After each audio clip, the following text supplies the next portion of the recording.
Саламатсызбы, Токтай Майым, студиябызга куш келдиңиз. Бүгүн сизди студиябызга чакырганыбыздын себеби, эң негизги себебин айтайын. Биз буга чейин эле ойлонуп жаттык эле сизди чакыралы деп. Кечээки 8-мартта биздин Борбордун аянтында болгон чуулгандуу окуя боюнча оюңузду, пикириңизди билели деп жатсак, кечээ өзүңүздүн постуңузду жазып коюптурсуз бир топ өзүңүздүн пикириңизди. Ошол боюнча бул эфирден да коомчулукка айтып кетсеңиз.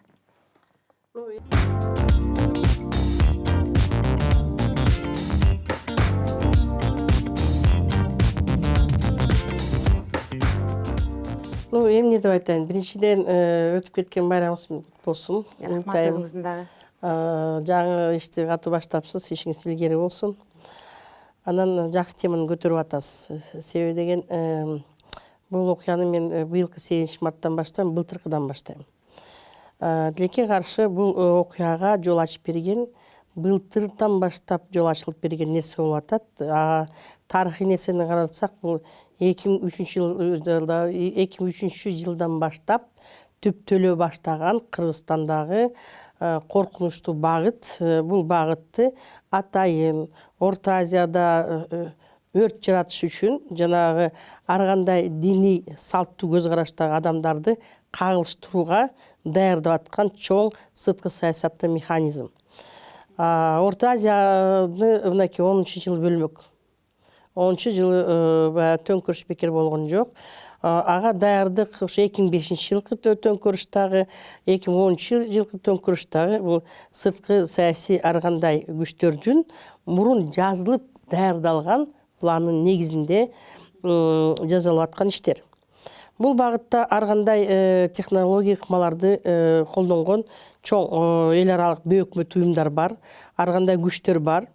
Алар өз каражаттарын көмүскө жумшашат. Тилекке каршы биздин мамлекет ал каражатты иликтеп карап, текшерип көрүү жолдорун билбейт. Бир маселе бейөкмөт уюмдар менен келип атат, ошолорду кармагыла, топтогула, ургула, соккула деп кырып атпайбы? Бирок ошо багытталган, ушул багыт иштелген дагы баягы өз жумушун элге даана алса да көргөзбөсө дагы иштеп аткан бейөкмөт уюмдар бар. Аларды көзөмөлгө алуу иши бизде жок. Ошондуктан жанагы ар кандай жыныстык жактан проблемасы бар инсандарды жардам берүү деп бул бейөкмөт уюмдар атайын клубтар бар, кечки клубтар деп коет, же түнкү клубтар. Ошолардын ошо каражаты, коррупциялык механизмдердин негизинде мынакей түнкү клубтарга чейин түнкү таң атканча бала жаш балдар жүрө берсин деген уруксаттарды кое берип жүрдү. Мурун андай мыйзам жок эле. Мурун саат 12ден кийин эч кандай эл эз алыш керек, эч кандай оюн сооктор болбош керек болчу. Азыр эми жанагы фейс контроль деп коет, 18ге чыккандан кийин бир 24 жашта баягы жаңы эле жолго таңдап бутуна туруп аткан жаштар ошол клубтарды эмне кылып атат, эч ким текшербейт. Бирок ошондой бизде 2-3 клуб бар. Мисалы Ибис деген клуб бар. Ал уже Ибис боюнча 2003-жылы иш башталган.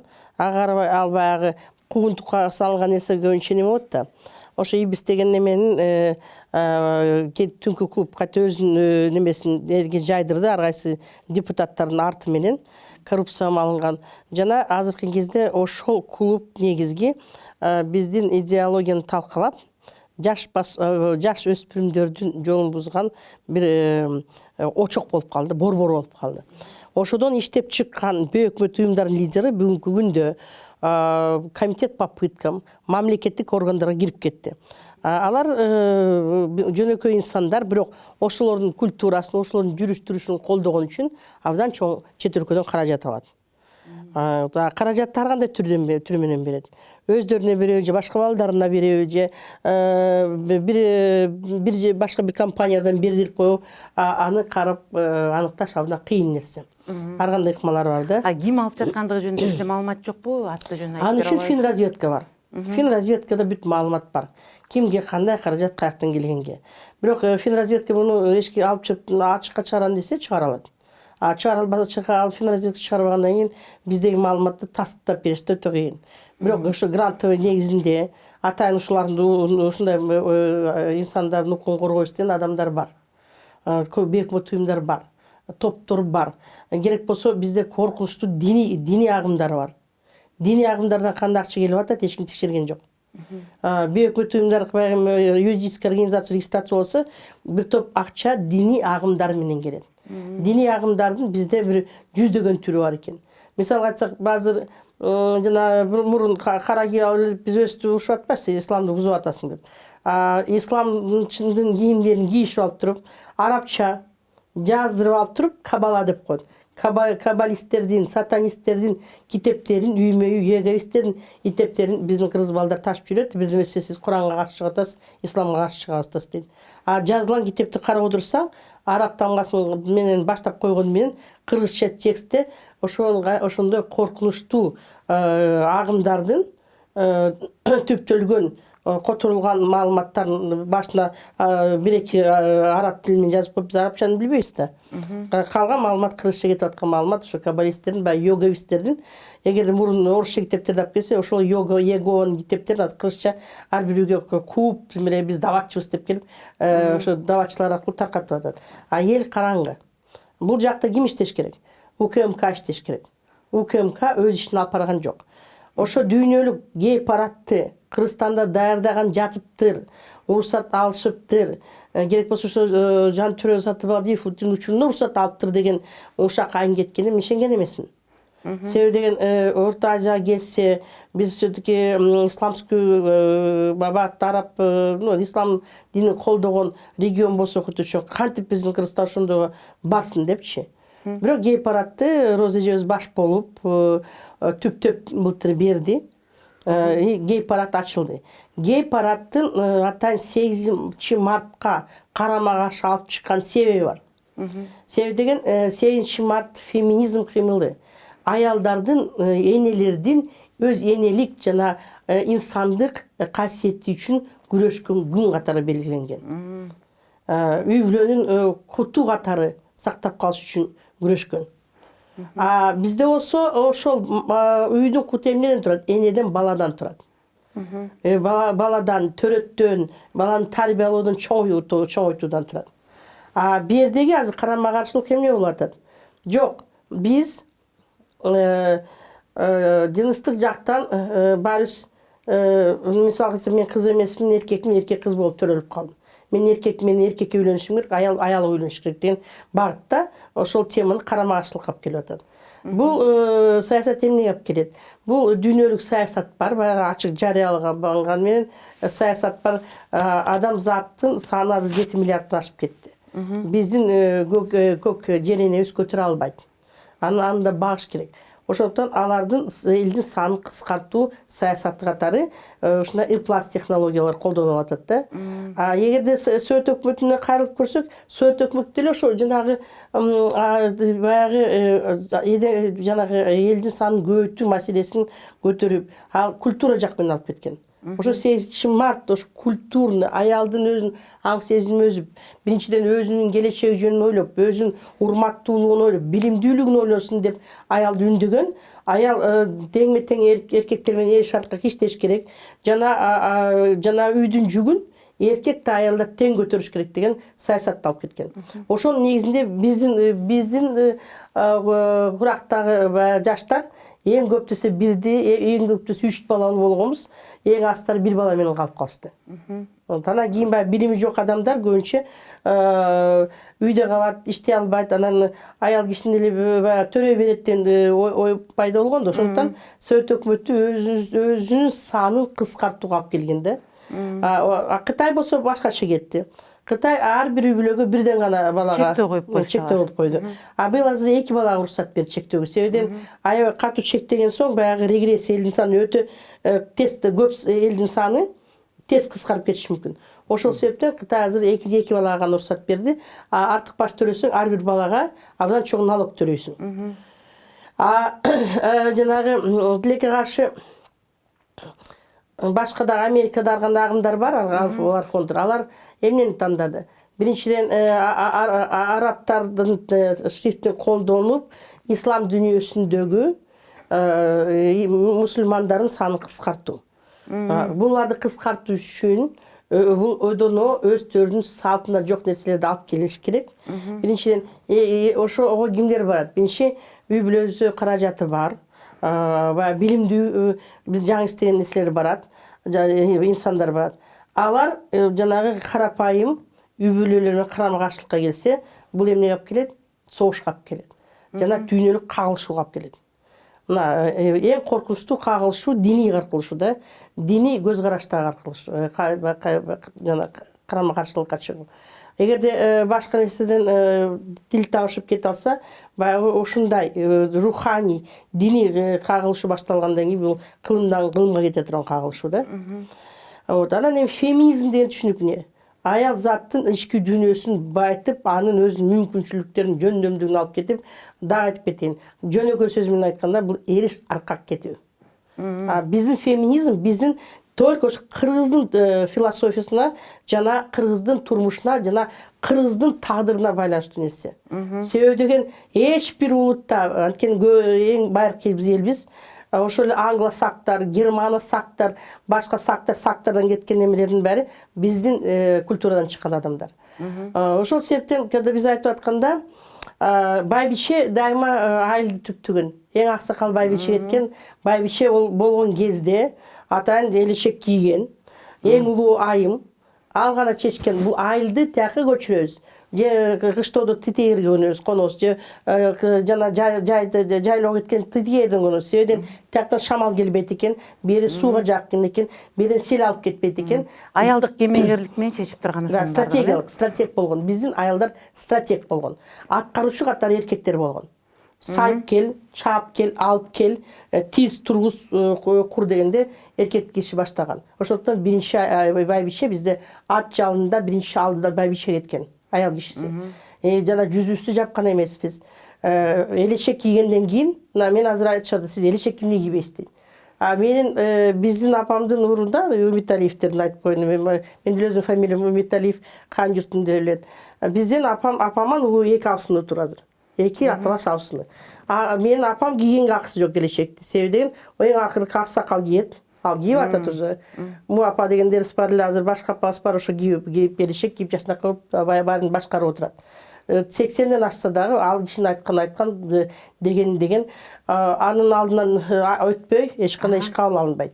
Ошондой нерсе биздин кыргыздын тарыхында ошо феминист аялдар жөнүндө. Эми ошол феминизмдин туу чокусу үй башкарууда.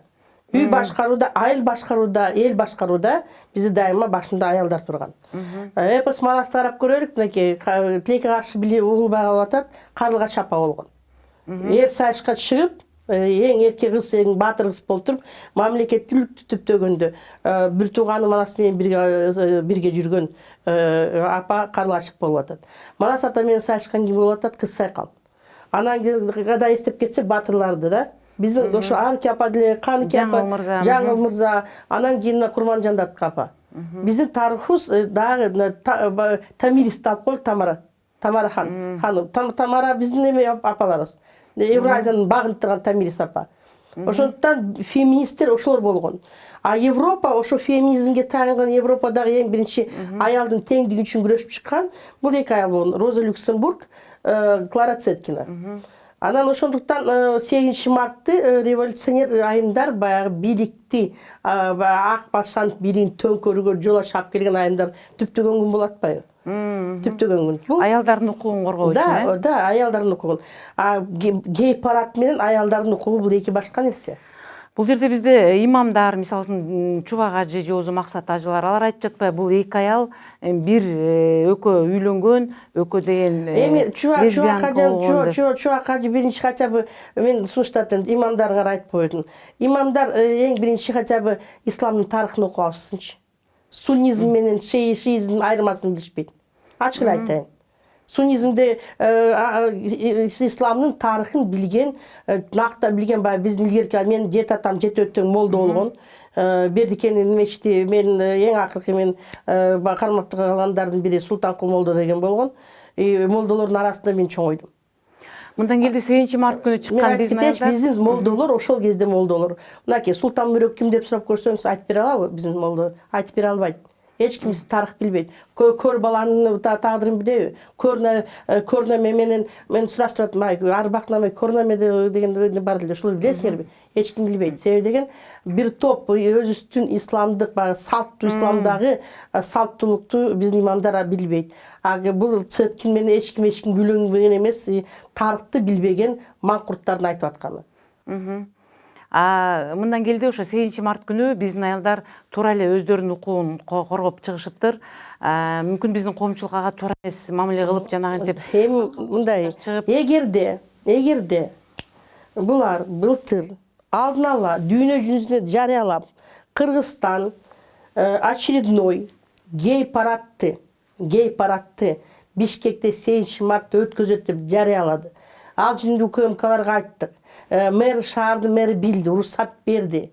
Айланайын, мамлекет бийлик өзү гей парадты өзүнүн Борбор шаарында башка өлкөлөр өткөзбөйбүз деп атса, өткөзүп атса, эмне ким жоопкерчиликти тартат? Гей парадты тартасызбы же иштеп келген укук коргоо органдары тартыш керекпи?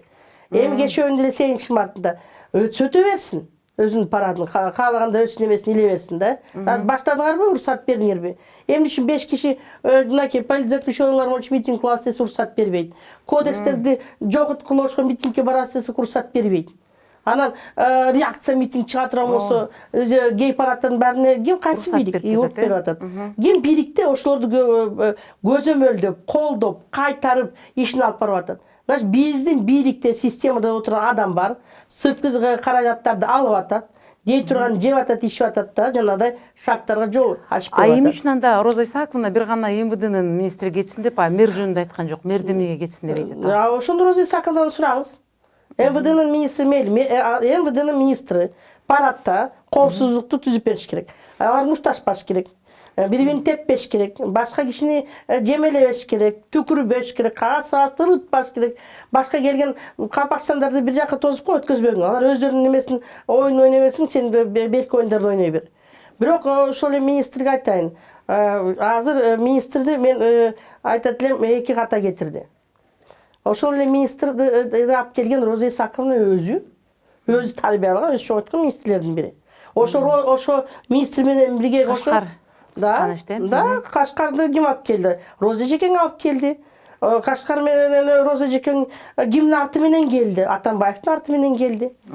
Анан эми өздөрүнүн Роза өзү эмне деп айта алат? Эгерде өзү кошулуп алып туруп, өзү бийлик алып келген адамды тепселеп атышса.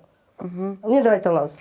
Ал эми 9 март күнү Роза Исааковнадан чыгып өзүнүн пикирин билдирген боюнча кечээ пикириңизди жазыптырсыз, ошо боюнча да айтып кетсеңиз. Пикирим жазганын мен айтайын деген нерсем баягы революция тааныш болуп неме кылып атат. Мен айтайын дедим, революция деген аң сезимди ички дүйнөнү жакшылыкка үгүттөгөн нерсе. Жана куугунтуктарды токтотуу нерсе. Эмне үчүн Роза эже чыгып азыр саясий куугунтукту жөнүндө айтпайт? Бирөөс. Же ошо бизде гей парадтардын баягы туура эмес жолдо өтүшү азыр саясий чоң проблема болуп атабы? Эмне үчүн Роза эже мыкты болсо, эң биринчи болуп өзүнүн укук сактоону баштайт. Мейли Кашкарды күнөөлөй берсин.